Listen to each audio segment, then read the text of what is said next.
আপনি কখনোই সুনামি থেকে দৌড়ে পালিয়ে বাঁচতে পারবেন না। এর সাথে সুনামির আগাম সতর্কতা পাওয়া কোনোভাবেই সম্ভব নয়। আজ আমরা এমন কিছু সাবমেরিন নিয়েই আলোচনা করব যেগুলো প্রাকৃতিকভাবে তৈরি হওয়া সুনামির চাইতেও আরো ভয়াবহ সুনামি তৈরি করতে পারে। এদের মধ্যে অনেক সাবমেরিনের শক্তি হিরোশিমা নাগাসাকিতে ফেলা বোমার চাইতেও বেশি, অথবা এমন সাবমেরিনও রয়েছে যেটা গোটা পৃথিবীকে ধ্বংস করে দিতে পারে।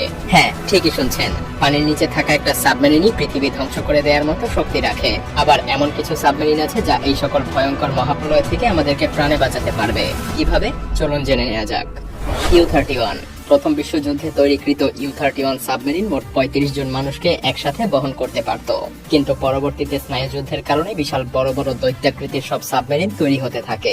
এগুলোর এক একটায় ১০০ জনেরও অধিক মানুষ তাদের অভিযান পরিচালনা করে। তাছাড়াও এগুলোতে সচরাচর আস্ত ২টি নিউক্লিয়ার রিয়েক্টর দেখা যায় তাদের পাওয়ার সাপ্লাইয়ের জন্য। এছাড়াও এতে বেশ কয়েকটা মিসাইল এবং টর্পেডো কম্পার্টমেন্ট, টারবাইনের জন্য একটি চেম্বার, কন্ট্রোল সেন্টার, সেই সাথে ক্রুদের জন্য কেবিনও আছে। এই 31 সাবমেরিনটা প্রায় ১৫০ মিটার লম্বা। পিলগ্রিম রাশিয়ার তৈরি সর্ববৃহৎ এই সাবমেরিনটার দৈর্ঘ্য প্রায় ৩৬০ মিটার। স্ট্যান্ডার্ড দুটো নিউক্লিয়ার রিয়েক্টরের পাশাপাশি এতে তৃতীয় আরেকটি নিউক্লিয়ার রিয়েক্টর সংযুক্ত করা হয়েছে। এই তিনটা নিউক্লিয়ার রিয়েক্টর মিলে প্রায় ১১০ মেগাওয়াট ক্ষমতার এনার্জি উৎপন্ন করতে পারে।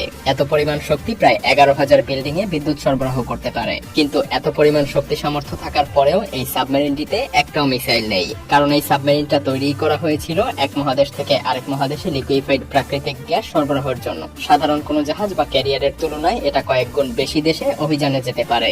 এমনকি এটা অ্যান্টার্কটিকার বরফের আস্তরণও ভাঙতে পারত। পিলগ্রিম আসলে একটা বিশাল সাইজের তিমি মাছের মতো, যেটা দেখতে বিশাল আকৃতির কিন্তু কোনো ক্ষতি করতে পারে না।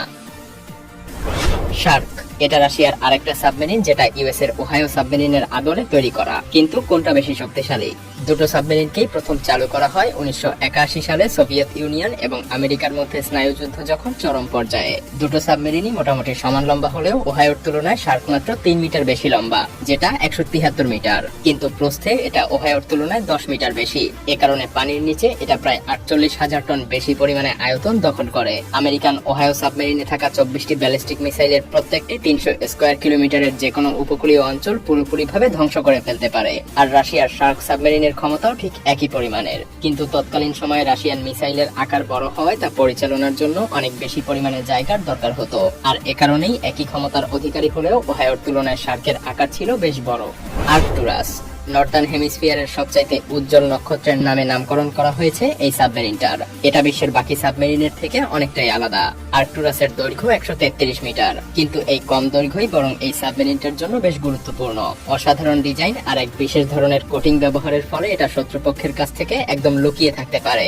এই প্রযুক্তির ফলে আর্কটুরাস কোন রকম সমস্যা ছাড়াই শত্রুপক্ষের অনেক কাছাকাছি চলে যেতে পারে। অন্য কোনো সাবমেরিন দিয়ে এটা খুঁজে পাওয়া প্রায় অসম্ভব। আর এটাতে ব্যবহার করা অত্যাধুনিক প্রযুক্তির মাধ্যমে শত্রুপক্ষের সাবমেরিনকে এটা পানিতে কেমিক্যালের উপস্থিতি কিংবা রেডিয়েশনের দ্বারাই চিহ্নিত করতে পারে আর তৎক্ষণাৎ শত্রুপক্ষের সাবমেরিনকে ধ্বংস করে দিতে পারে।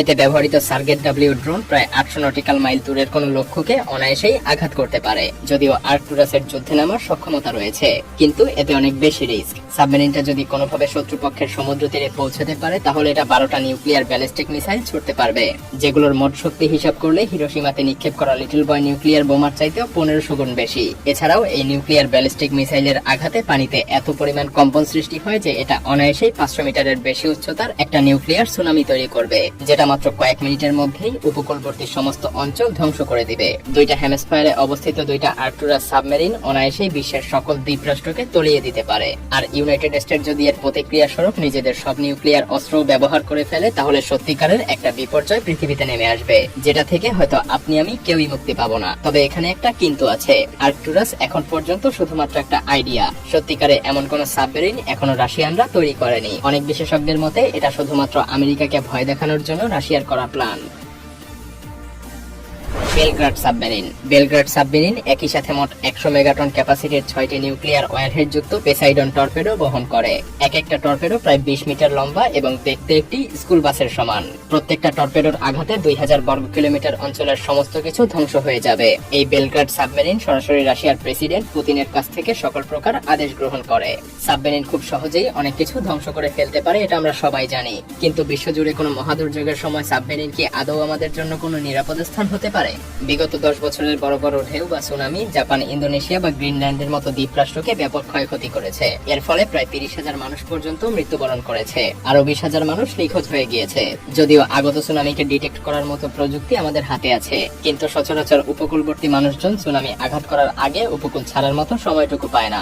যদি এমন কোনো দুর্যোগ পুরো পৃথিবীকে গ্রাস করে ফেলে, পরিবেশ বিজ্ঞানীদের মতে 2030 সালের মধ্যে বিশ্বের সমুদ্রপৃষ্ঠের উচ্চতা অত্যাধিক পরিমাণে বেড়ে যাবে, ফলে বিশ্বের বহু অঞ্চল পানির নিচে তলিয়ে যাওয়ার সম্ভাবনা রয়েছে। যদিও এমনটা পৃথিবীতে শেষ দেখা গিয়েছিল 6000 বছর আগে, তবে ভবিষ্যতে এমন সুনামি হলে এর ফলে বিশ্বের উপকূলবর্তী সব শহর ডুবে যাবে। এমন অবস্থায় সাবমেরিনই হয়তো আমাদের শেষ ভরসা হবে। সাধারণত সুনামির কেন্দ্রবিন্দু থাকে সমুদ্রপৃষ্ঠ থেকে 30 থেকে 45 মিটার গভীরে। তার মানে এই মহাদুর্যোগ থেকে বাঁচতে হলে সাবমেরিন নিয়ে সমুদ্রের 30 থেকে 45 মিটারের নিচে চলে যেতে হবে। কিন্তু ব্যাপারটা আসলে এতটাও সহজ নয়। মিলিটারি এক্সপার্টদের মতে এমন গভীরতায়ও সুনামির প্রভাব সাবমেরিনের উপরে পড়বে। সুনামির ভূমিকম্পের ফলে শকওয়েভ খুব সহজেই যে কোনো সাবমেরিনকে অনেক দূরে, এমনকি ভূপৃষ্ঠে নিয়ে গিয়েও ফেলতে পারে। দুর্যোগ থেকে বাঁচতে এর চাইতেও বেশি গভীরতায় যাওয়া যেতে পারে, কিন্তু আমরা যদি এমন ইমার্জেন্সি কোনো অবস্থায় 120 মিটার গভীরতায়ও চলে যেতে চাই, সাবমেরিনের ইঞ্জিনের উপর প্রচন্ড পরিমাণ চাপ পড়বে, ফলে নিউক্লিয়ার রিয়েক্টর বিস্ফোরণের ফলে সাবমেরিনে থাকা সকলের মৃত্যু নিশ্চিত। এমনটাই হয়েছিল সোভিয়েত সাবমেরিন K-27 এর সাথে। এই সাবমেরিনের নিউক্লিয়ার রিয়েক্টরে কুলিং এজেন্ট হিসেবে পানির বদলে তরল ধাতু ব্যবহার করা হতো। 1968 সালের 28 মে সমুদ্র থাকাকালীন একটা শক্তিশালী ঝড় সাবমেরিনটাকে আঘাত করে। ঝড়ের আঘাতে সাবমেরিনটার নিউক্লিয়ার রিয়েক্টরের কোর গরম ধাতু গলিয়ে দেয়। সাবমেরিনে অবস্থিত 105 জন ক্রু মারাত্মকভাবে নিউক্লিয়ার রেডিয়েশনের কারণে আক্রান্ত হয়ে যায়। এই রেডিয়েশনের পরিমাণ ছিল 600 থেকে 1000 রন্টজেন্ট, যেটা কোনো স্বাভাবিক মাত্রার সহ্য ক্ষমতার চেয়ে কয়েক গুণ বেশি। এই দুর্ঘটনায় 9 জন নাবিক ঘটনাস্থলেই মারা যায়। সাবমেরিনটার রেডিয়েশনের শক্তি এতটাই বেশি ছিল যে সেটাকে পরবর্তীতে সমুদ্রের অতল গহ্বরে ডুবিয়ে দেয়া হয়।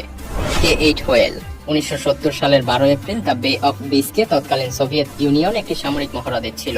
এর অংশ হিসেবে K8 সাবমেরিন 150 মিটার গভীরতা থেকে সমুদ্রপৃষ্ঠে উঠছিল, কিন্তু এমন সময় সাবমেরিনের ভেতরে কোনো কারণে আগুন লেগে যায়। এই আগুন থেকেই আবার সৃষ্টি হয় শর্ট সার্কিট। আগুন পুরো সাবমেরিনে ছড়িয়ে পড়তে থাকে, এমনকি সাবমেরিনের নিউক্লিয়ার রিয়েক্টরের কাছাকাছি পর্যন্ত আগুন চলে যায়। সাবমেরিনের ক্রু মেম্বাররা কোনো মতে আরো বড় দুর্যোগ ঠেকাতে নিজেদের জীবন বাজি রেখে আগুন নেভায়। পরবর্তীতে সাবমেরিনটা অনেক কষ্টের পর সমুদ্রপৃষ্ঠে ওঠানো সম্ভব হয়। সাবমেরিনের কিছু গ্রুপ নিজেদের জীবন বাঁচাতে পানিতে লাফ দেয়, কিন্তু এখানেই শেষ নয়।